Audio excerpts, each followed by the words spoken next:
Welcome back to another edition of Smart Driving Cars. We're glad you're with us. I'm Fred Fishkin, along with the Faculty Chair of Autonomous Vehicle Engineering at Princeton University, Alain Kornhauser. Hi, Alain. Hey, hi, Fred. Good to see you. And from the latest Smart Driving Car newsletter, Union Pacific and Norfolk Southern have reached an $85 billion merger deal. Big one. It is a big one. I mean, it's finally happening. At one point in my life, I spent 25 years going from the seven bankrupt railroads in the Northeast to almost creating a transcontinental railroad, and then finally dismembering Conrail in our conference room between Norfolk Southern and CSX, to which the outcome was a very pleasant one to everybody, certainly all the shareholders in Conrail. And as we're seeing now, created valuable entities in the Northeast that the Western railroads finally want to merge with, or at least one of them, the Union Pacific, to create the first transcontinental railroad.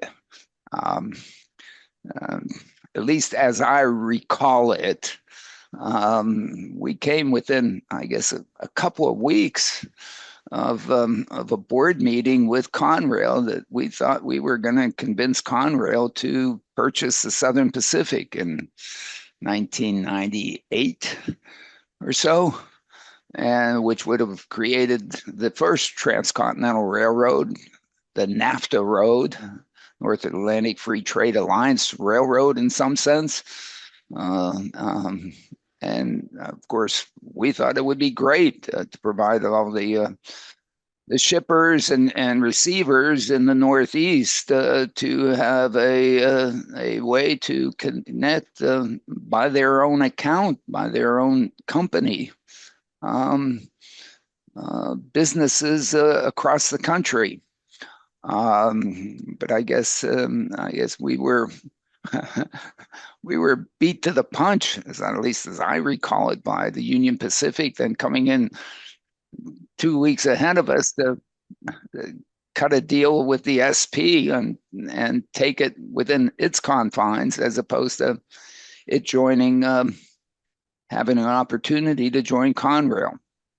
Um, so that basically started the discussion as to, well, what is Conrail doing if it really can't lead in terms of creating a leading railroad throughout the country.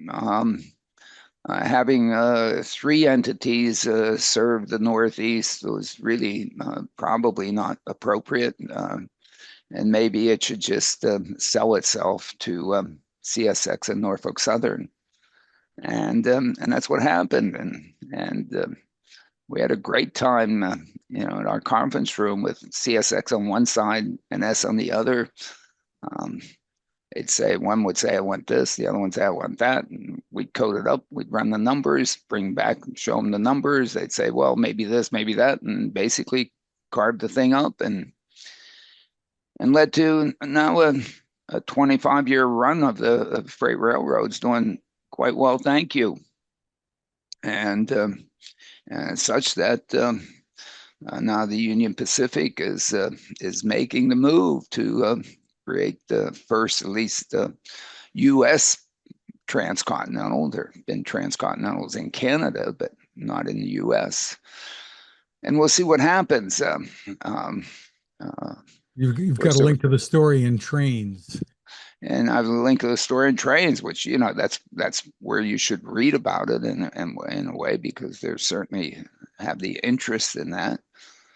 And of course, it gets me to thinking maybe I should put the band back together and bring back George Woodward and Mark Hornung and Danny Titus and Benny Markowitz and Mike Bodden. We should maybe go and get our railroad model working again to then look at the impacts of the transcontinental. But whatever. Guess I won't do that. Well, Too viewers busy. to the podcast, Alan, are used to seeing the train on the mantle behind you. Yeah, well, and hey, in that Southern Pacific, anyway. But whatever, it's essentially what it could be. It's the Lionel version thereof. But yeah, why not?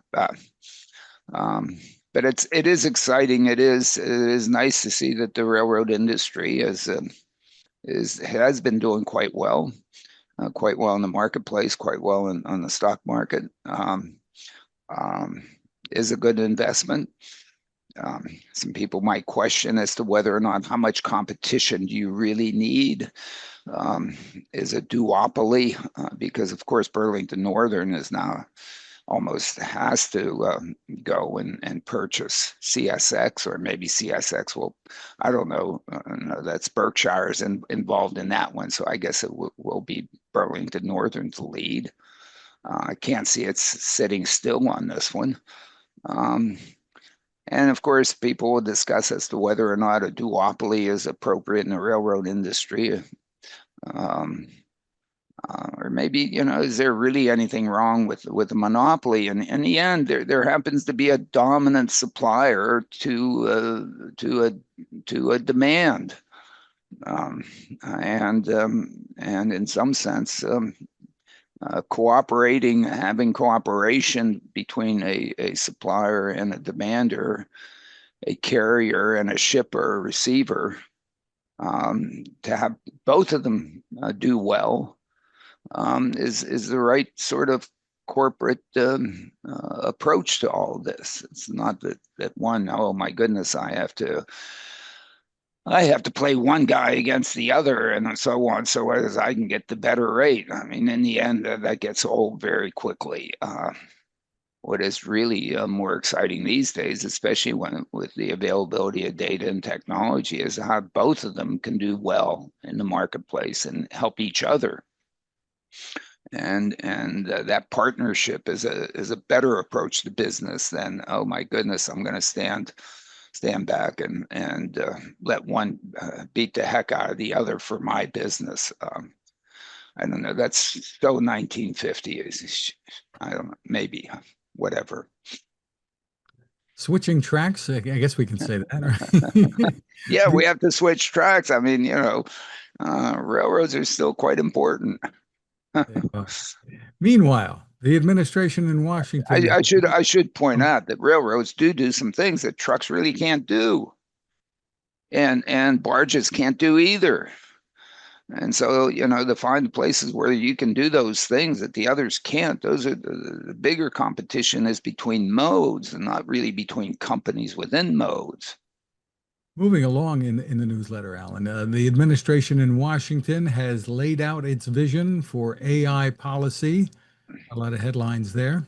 Yeah, but as much as one can read into that vision, which of course seems to be as to, related to who in the heck Donald Trump talk to last or something like that. And I really like what Timothy Lee writes about this, and that's why I put it here, because it is a really thoughtful expose about the policy and about trying to look into the future as to what might happen here, which is so uncertain, simply because again there seems to be so many different whims coming out of Washington, flowing one way or another and then bouncing whatever. But I think that Timothy does a really good job here in laying it out, and that's why I put it out here. And it is somewhat important to the whole um, um,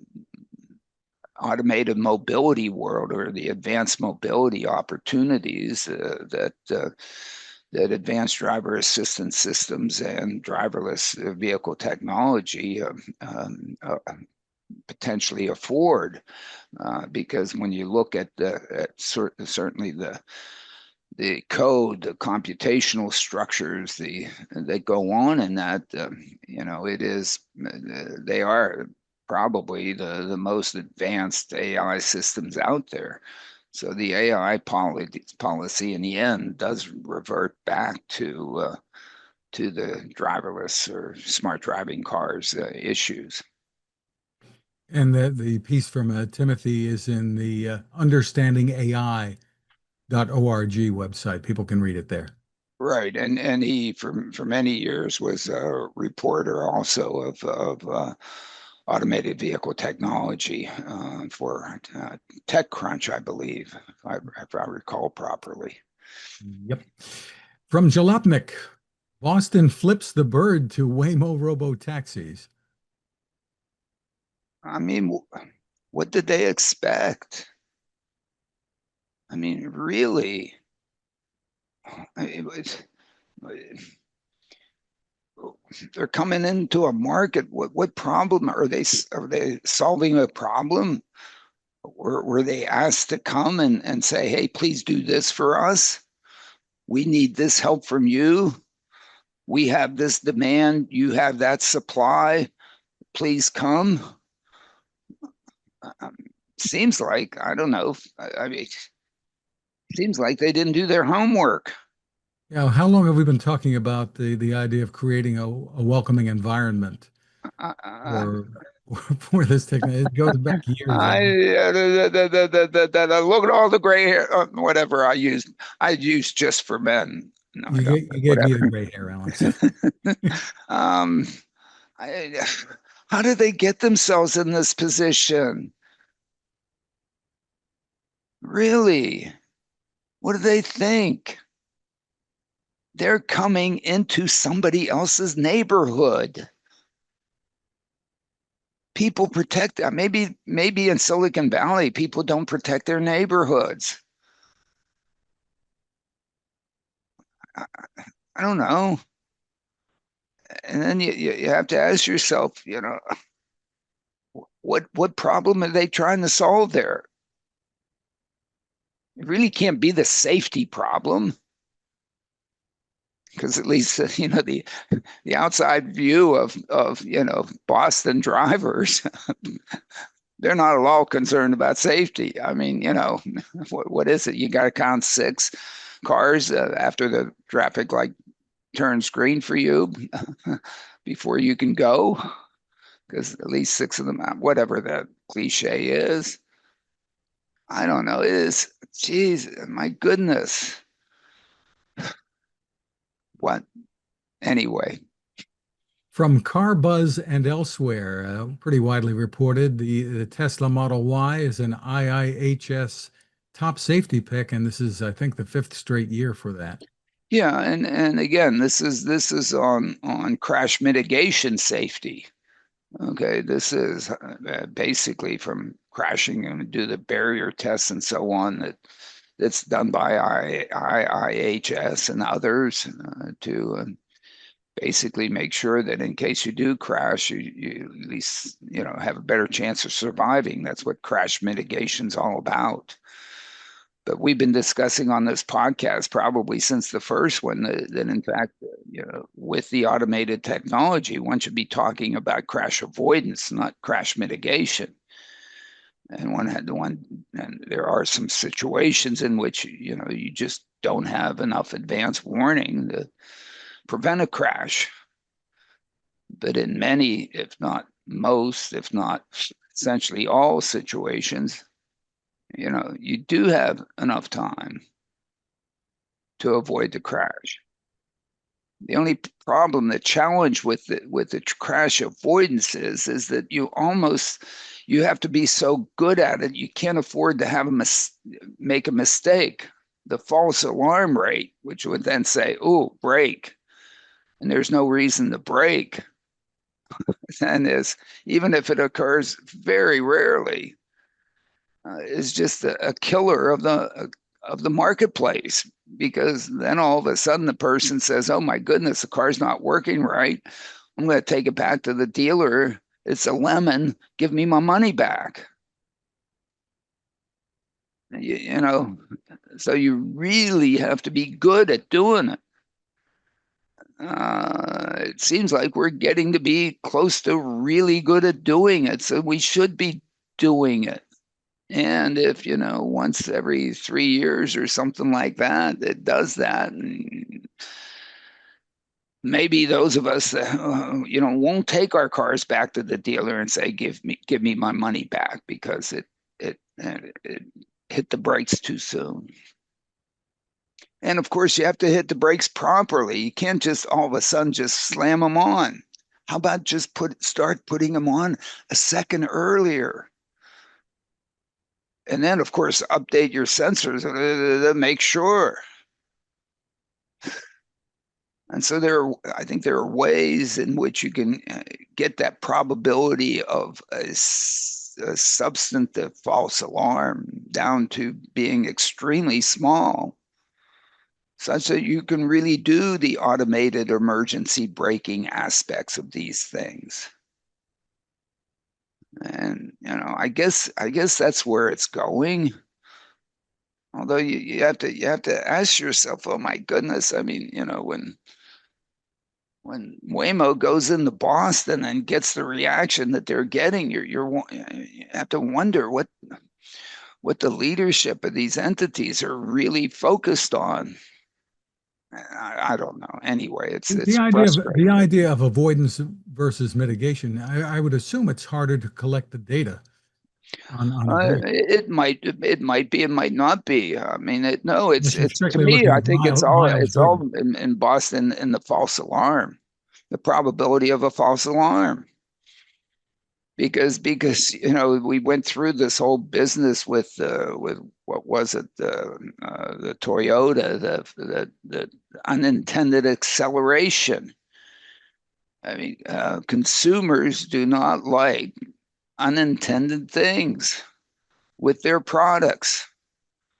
And so whenever an unintended thing shows up, they return them. I don't know. I guess I hope that that's what consumer behavior experts agree on. And so the bar is really high in terms of the performance of these things, especially if you're going to be slamming on the brakes. Apparently, ever since 2014, if not before, at least this is what the dealer told me when I bought my 2014 Mercedes. I said, under automated emergency braking, the seatbelt tightens, something comes down and from under the dash to protect my feet in case the engine comes through the firewall so that I don't lose my feet. The windows go up, da da da, and boom, they slam. Everything goes, whatever, the airbags and so on go off.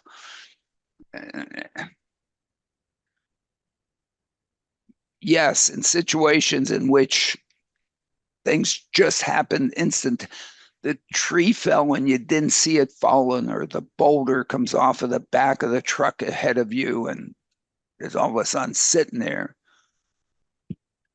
But it's really interesting to sit in a car and basically look at a measure that's time to collision at any time with the entity in front of you, and sort of whatever it is, once you reach 3 seconds to collision, that's when, or whatever the number is, things start going off.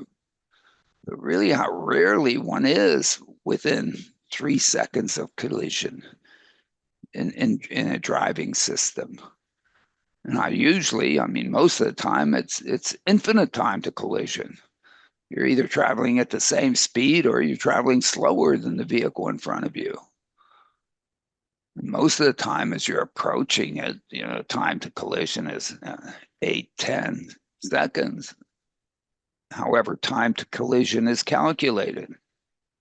You sort of have a flying concrete count situation, assuming that the entity in front of you stops instantaneously, or is it, have momentum and it's going to keep going at some deceleration rate. So it's a fungible number. You can pick one. You can discuss as to what the appropriate number is. At that time, the collision, I assume, is being computed every 30th of a second or 20th of a second in all these automated emergency braking systems. Question is when do you decide hit the brake? And we'll discuss in in a later article. I mean, if the driver is on the gas pedal or is on accelerating, and the darn thing says hit the brake, now you have a conflict between what the car thinks and what the person wants. And here some entity has sold this consumer something. And when you go against what that consumer wants, that makes an unhappy consumer. You're talking about a piece that you linked to from the street on an expert witness backing Tesla. Yeah, fatal pilot crash. Yeah, and maybe Tesla doesn't quite have its automated emergency braking system tuned just right, and really, does what I think almost every other car manufacturer does implicitly, as it says, this is a crash mitigation system. This isn't a crash avoidance system. And how many smart driving car conferences has IIHS come up and showed us videos of, cars, approaching an image of a pedestrian and, hitting it at who knows whatever miles an hour. I mean, I think it was, I guess it's 10 years ago, only Subaru stopped short. Everybody else just ran through it. A couple of them didn't even brake. I guess all that has improved. I hope so. I am tracked it. IIHS does go out and check those things. Things have gotten better. But again, it's a tough issue. Moving on in the newsletter, Alan, from TechCrunch, Lyft to add autonomous shuttles in 2026 as Uber inks more self-driving deals. I can't wait till 2026. Why aren't they doing it right now? What takes so long here? I mean, or what do you? I mean, is it or? And why announce it now before you've done it? I guess whatever. I don't know. It's their business. Put it out there. I mean, seem to be Lyft or Uber headlines every few days anyway.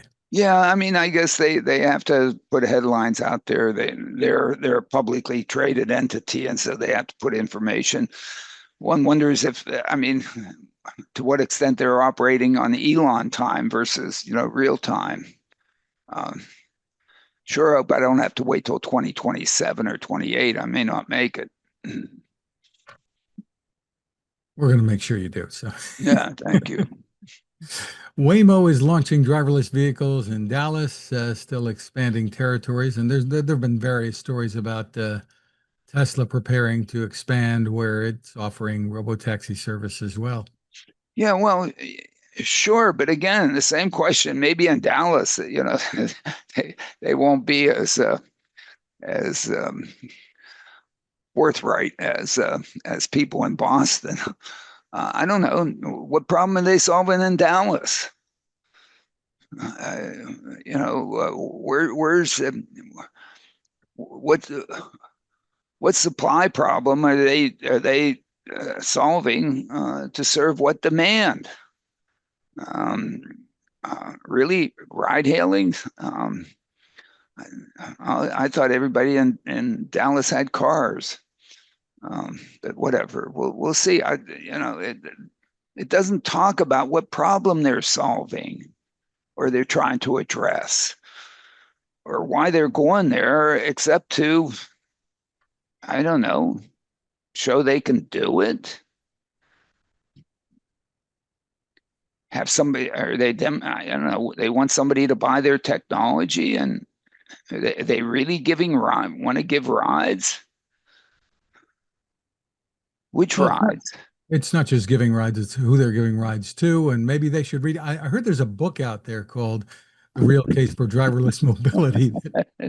Yeah. Thanks for the plug. But, unfortunately, Elsevier priced it wrong. But the version that you read, Fred, is appropriately priced. The Audible version of the book. So Yeah.